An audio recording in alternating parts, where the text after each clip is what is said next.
महिंद्रा जो कि सिर्फ कार ही नहीं बनाता बल्कि ग्रोथ की एक ऐसी स्ट्रेटेजी भी बनाता है जिसने इसे ग्लोबल ब्रांड बना दिया है। महिंद्रा की शुरुआत कैसे हुई और आज यह किस तरह ग्लोबल लेवल तक पहुंच चुका है। महिंद्रा ने ऑटो इंडस्ट्री में कौन सी ऐसी यूनिक स्ट्रेटेजी अपनाई है। क्यों दोस्तों महिंद्रा की एसयूवी इंडियन मार्केट में इतनी सक्सेसफुल है। इलेक्ट्रिक व्हीकल्स और फ्यूचर मोबिलिटी में महिंद्रा का प्लान क्या है। यहाँ तक कि महिंद्रा के ग्रोथ मॉडल से हम क्या सीख सकते हैं।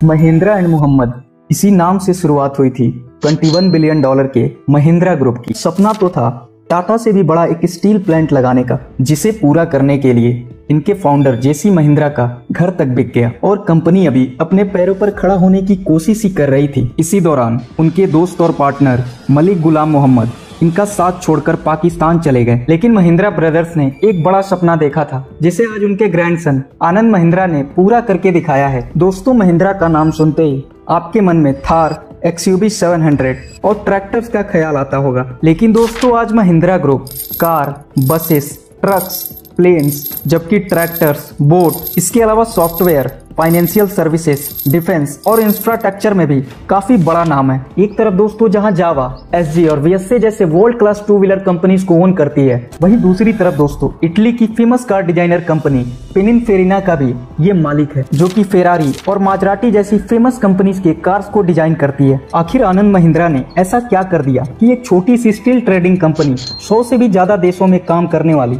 एक ग्लोबल ब्रांड बन गई है। तो आज की इस वीडियो में हम दोस्तों महिंद्रा कंपनी की हिस्ट्री और बिजनेस एम्पायर के बारे में कुछ ऐसी अनसुनी बातें बताने वाले हैं जो कि आप सुनकर दंग रह जाएंगे। दोस्तों महिंद्रा कंपनी की इस सफर की शुरुआत होती है सन 1892 में, जब पंजाब के लुधियाना शहर में इस कंपनी के फाउंडर जगदीश चंद्र महिंद्रा जी का जन्म हुआ।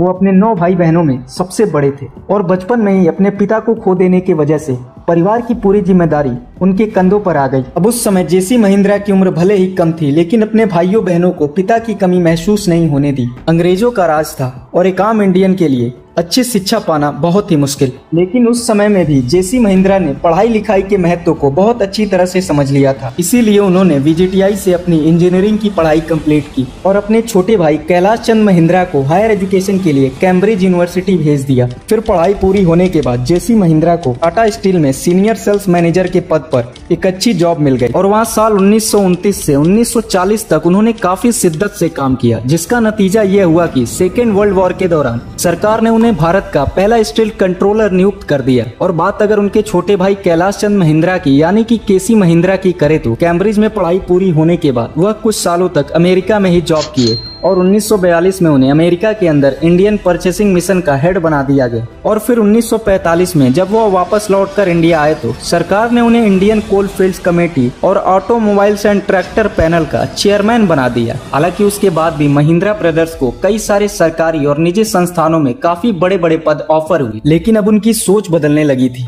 देश आजादी की लड़ाई लड़ रहा था और उन्हें ये यकीन था कि हम जल्द ही अपनी आजादी हासिल कर लेंगे। साथ ही वो इस बात को भी अच्छी तरह से समझते थे कि भारत के आजाद हो जाने के बाद देश में स्टील इंडस्ट्री काफी तेजी से ग्रो करने वाली है। लेकिन इस बिजनेस को शुरू करना इतना आसान नहीं था। एक बड़ी रकम की जरूरत थी, जिसे इकट्ठा करने के लिए दोनों भाइयों ने अपना घर बेच दिया और अपने एक दोस्त मलिक गुलाम मोहम्मद के साथ मिलकर एक स्टील कंपनी की शुरुआत की, जिसका नाम रखा गया महिंद्रा एंड मोहम्मद। और यहीं से शुरुआत हुई महिंद्रा ग्रुप के विशाल बिजनेस एम्पायर की। आज भले ही महिंद्रा अपने पावरफुल व्हीकल्स के लिए जानी जाती है, लेकिन सच तो यही है कि इसकी शुरुआत एक स्टील ट्रेडिंग कंपनी से ही हुई थी। उस समय दोस्तों दोनों महिंद्रा भाइयों ने मलिक गुलाम मोहम्मद के साथ मिलकर अपनी इस कंपनी को देश की सबसे बड़ी और सबसे कामयाब स्टील कंपनी बनाने का सपना देखा था। लेकिन 1947 में कुछ ऐसा हुआ जिसने सब कुछ बदल कर रख दिया, क्योंकि जब देश का पार्टीशन हुआ तो मलिक गुलाम मोहम्मद भारत छोड़कर हमेशा के लिए पाकिस्तान चले गए। उनके इस फैसले ने महिंद्रा ब्रदर्स को हिलाकर रख दिया था, क्योंकि सब कुछ दांव पर लगा हुआ था। लेकिन शायद गुलाम मोहम्मद जी को अपना फ्यूचर पाकिस्तान में ही दिखा और उनका ये फैसला शायद सही भी साबित हुआ, क्योंकि वो पाकिस्तान के पहले फाइनेंस मिनिस्टर बनाए गए। अब मलिक मोहम्मद की पूरी हिस्सेदारी खत्म होने के बाद एक तरफ जहां फंड की दिक्कत होने लगी, वहीं कंपनी के नाम महिंद्रा एंड मोहम्मद का कोई मतलब नहीं रह गया। वैसे तो कंपनी का नाम बदलना कोई बड़ा काम नहीं था, लेकिन इसमें दिक्कत ये थी कि महिंद्रा एंड मोहम्मद नाम के चलते कंपनी की सारी स्टेशनरी M&M नाम से छप चुकी थी और इसके रीप्रिंट पर फालतू खर्च करने की बजाय कंपनी का नाम महिंद्रा एंड महिंद्रा रख दिया गया ताकि इसका शॉर्ट नेम M&M ही रहे और वो पुरानी स्टेशनरी भी वेस्ट ना जाए। लेकिन ये दौर महिंद्रा कंपनी के लिए काफी मुश्किलों भरा था और दोस्तों ज्यादातर लोग यही समझ रहे थे कि कंपनी अब सरवाइव नहीं कर पाएगी,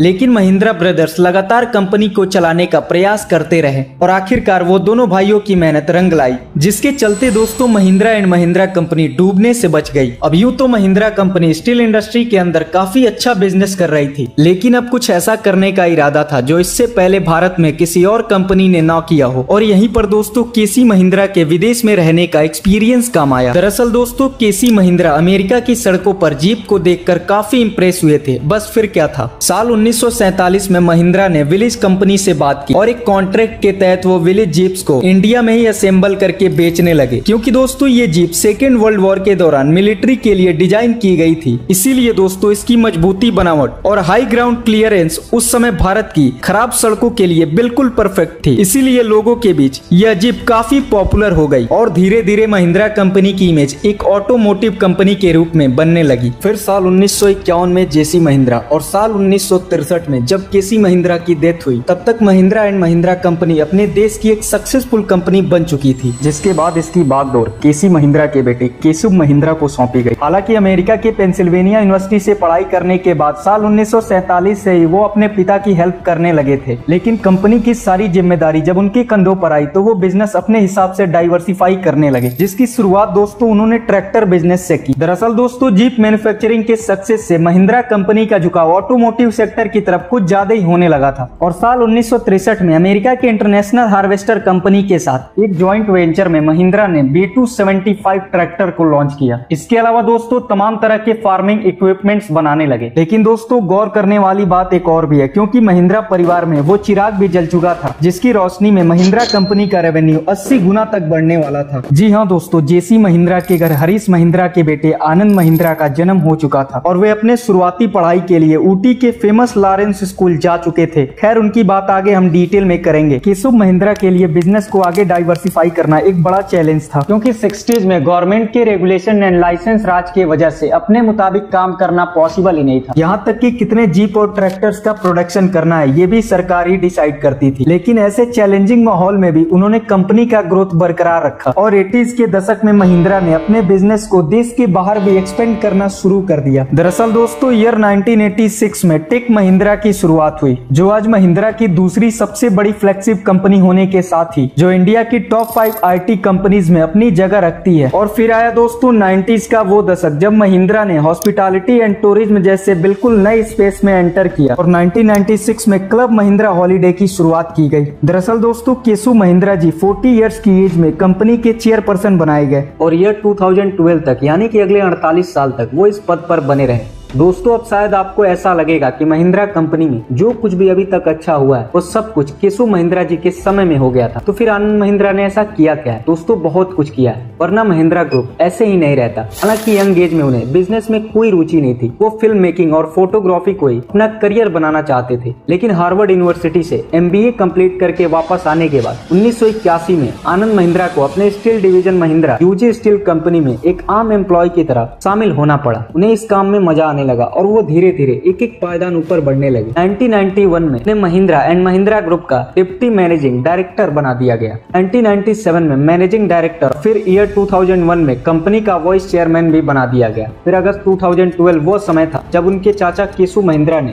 चेयरमैन पद की जिम्मेदारी उन्हें सौंपी। असल में लिबरलाइजेशन से पहले या यूं कहें कि आनंद महिंद्रा के होल्डिंग पोजीशन पर पहुंचने से पहले महिंद्रा कंपनी ने अपने बिजनेस को अलग अलग सेक्टर्स में डाइवर्सिफाई कर लिया, लेकिन उनके ज्यादातर व्यवसाय विदेशी कंपनियों के रहमों पर चल रहे थे। विदेश के लाइसेंस पर वो जीप बना रहे थे, इंटरनेशनल हार्वेस्टर के साथ JV में वो ट्रैक्टर बना रहे थे, यहाँ तक कि उनकी IT फर्म टेक महिंद्रा भी ब्रिटिश टेलीकॉम के साथ कोलैबोरेशन में काम कर रही थी। अपना तो कुछ भी नहीं था, जिससे कंपनी का रेवेन्यू और प्रॉफिटेबिलिटी बहुत ही कम था। लेकिन आनंद महिंद्रा का अंदाज अलग था, उनके अंदर गजब ही कॉन्फिडेंस है। उन्हें किसी के सहारे पर कंपनी को आगे नहीं ले जाना था। ईयर 1991 में जिस महिंद्रा ग्रुप का कुल शेयर 1500 करोड़ रुपए था, वो आज बढ़कर 1.22 लाख करोड़ रुपए सीधे ऊपर पहुंच गया है। लेकिन ये चमत्कार हुआ कैसे? आइए इसके पीछे की कहानी भी जानते हैं। असल में 90 के दशक में सुजुकी, हुंडई और जनरल मोटर्स भारत में आने से पहले मार्केट में लोगों के पास टाटा और महिंद्रा के अलावा कई और भी बेहतर विकल्प आए जो अच्छे दिखने के साथ फ्यूल एफिशिएंसी भी थे। लेकिन महिंद्रा अपनी पुरानी जीप में बदलाव करके आर्माडा मार्शल और आर्माडा ग्रैंड जैसी गाड़ियां लॉन्च करती रही, जिसमें लोगों के दिल की दिलचस्पी कम होती गई। कुछ नए प्रोडक्ट्स भी लाने की कोशिश की गई, जैसे फोर्ड के साथ मिलकर फोर्ड एस्कॉर्ट स्टेन ऑन को लॉन्च किया गया, जो पूरी तरह से फ्लॉप हो गया। तब आनंद महिंद्रा ने जिंदगी का सबसे बड़ा रिस्क लेने का फैसला किया। उन्होंने अपने R&D टीम को रीच आउट करके पवन गोयनका जी को अपनी टीम में शामिल किया, जो उस समय में जनरल मोटर्स में इंजन टेक्नोलॉजी के स्पेशलिस्ट माने जाते थे। आनंद महिंद्रा के दिमाग में क्या चल रहा था, ये अंदाजा किसी को भी नहीं था। उन्होंने एक इमरजेंसी मीटिंग बुलाई और जब पवन गोयनका से बिल्कुल नए प्लेटफॉर्म पर एक भारतीय कॉम्पैक्ट SUV डिजाइन करने का खर्च पूछा, तब उनके पैरों तले जमीन खिसक गई। 1000 करोड़ की जरूरत थी, जो महिंद्रा ग्रुप के 4 साल के प्रॉफिट से भी ज्यादा थी। लेकिन पीछे हटना आनंद महिंद्रा ने नहीं सीखा था। उन्होंने कुछ खर्चों में कटौती करके इस प्रोजेक्ट को 550 करोड़ के बजट में आगे बढ़ाने का आदेश दिया और इस तरह साल 2002 में महिंद्रा की किस्मत बदलने वाला कॉम्पैक्ट SUV स्कॉर्पियो को लॉन्च किया गया।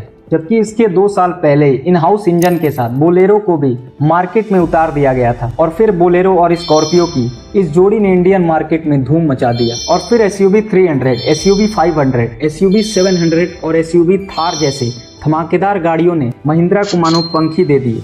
और दोस्तों, आपको पता ही है, ये सारी गाड़ियां इंडिया की टॉप सेलिंग कारों में शामिल है। इसके अलावा महिंद्रा के डिफेंस व्हीकल पर आज इंडिया ही नहीं बल्कि तमाम देश भरोसा करते हैं। स्कॉर्पियो की सफलता के बाद आनंद महिंद्रा ने तेजी से विदेशी कंपनियों को एक्वायर करना शुरू किया। गुजरात ट्रैक्टर्स और पंजाब ट्रैक्टर्स को मर्ज करके साल 2010 में महिंद्रा दुनिया की नंबर 1 एक ट्रैक्टर निर्माता कंपनी भी बन गई। काइनेटिक मोटर्स, रेवा इलेक्ट्रिक और यूके की लेजेंडरी बाइक कंपनियां जावा, SG और VSA जैसे मोटरसाइकिल, इन सब पर आज महिंद्रा अपना कब्जा बना रहा है। ये लिस्ट काफी लंबी है। वहीं साउथ कोरिया की सेंगयांग और वहीं इटली की famous car design company Pininfarina में स्टेक लेकर महिंद्रा ने दुनिया को हैरान कर दिया था। यह वही पिनिनफेरिना है जिसने 20 करोड़ रुपए की कीमती electric hyper car Pininfarina Batista को बनाया है। इसके अलावा आज महिंद्रा के पास 2 वर्ल्ड क्लास रेसिंग टीम भी मौजूद है। आज महिंद्रा के टोटल रेवेन्यू का 50% हिस्सा अकेले उसके ऑटोमोटिव डिवीजन से ही आता है। बाकी 31% टेक महिंद्रा से और लगभग 9% फाइनेंशियल सर्विसेज सेवाओं से जनरेट होता है। तो जो लोग महिंद्रा कंपनी के इतिहास और बिजनेस एम्पायर के बारे में काफी कुछ जान चुके हैं,